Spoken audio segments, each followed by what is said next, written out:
పటాన్చెరు నియోజకవర్గ పరిధిలో రామేశ్వరం బండ గ్రామంలో గ్రామ యువకుడు గిరి ఆధ్వర్యంలో చలివేంద్రాన్ని ప్రారంభించిన ఈ కార్యక్రమానికి ముఖ్య అతిథిగా గ్రామ పెద్ద మాజీ ఎంపీటీసీ అంతిరెడ్డి విచ్చేసి అందరి సమక్షంలో చలివేంద్రాన్ని ప్రారంభించారు. అనంతరం వారు మాట్లాడుతూ అనుకోకుండా వచ్చిన అతిథిలాగా వేసవి కాలంలో ఎండలు విపరీతంగా పెరిగాయి. పాఠశాలలకు వెళ్లే విద్యార్థులు, రహదారి వెంట వెళ్లే వాహనదారులకు చలివేంద్రం ద్వారా స్వచ్ఛమైన మిషన్ భగీరథ నీళ్లను అందుబాటులోకి తేవడం జరిగిందన్నారు. రామేశ్వరం బండ గ్రామంలో వేకర్ సెక్షన్ కాలనీలో 2 చలివేంద్రాలను ప్రారంభిస్తామన్నారు. కార్యక్రమంలో గ్రామ పెద్దలు గడ్డమీద ఆంజనేయులు, ఉప సర్పంచ్ కుమార్ గౌడ్, గ్రామ యువకులు సురేష్, అర్జున్, రమేష్, దానయ్య, ఇబ్రహీం, శంకర్, నవీన్, గ్రామ ప్రజలు తదితరులు పాల్గొన్నారు.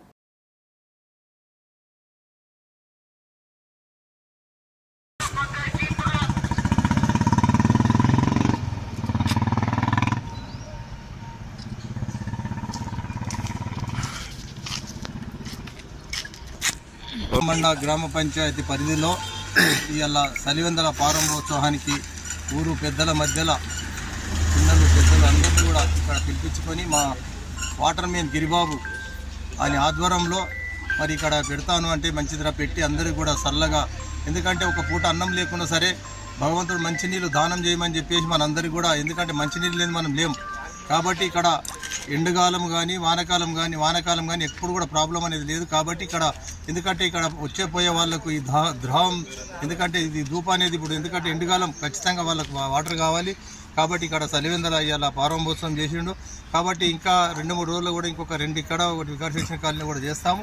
కాబట్టి అందరికీ అందుబాటులో ఉండి మంచినీళ్ళు అందేటట్టు విలేజ్లలో కానీ మళ్ళీ ఇక్కడ వచ్చిపోయే వాళ్ళకి కానీ అందరికీ కూడా మా గ్రామ పంచాయతీ కానీ మరి ఇక్కడ ఉన్న అధికారులతో కానీ వాటర్ ఖచ్చితంగా కావాలని చెప్పేసి కూడా వాళ్ళని కూడా ఇడిపించుకొని మరి అందరికీ కూడా నీళ్లు దాపుతామని చెప్పేసి, ఎందుకంటే భగవంతుడు నీళ్ళు లేదు మనం ఏడలేము, ఎక్కడ వెళ్ళలేము.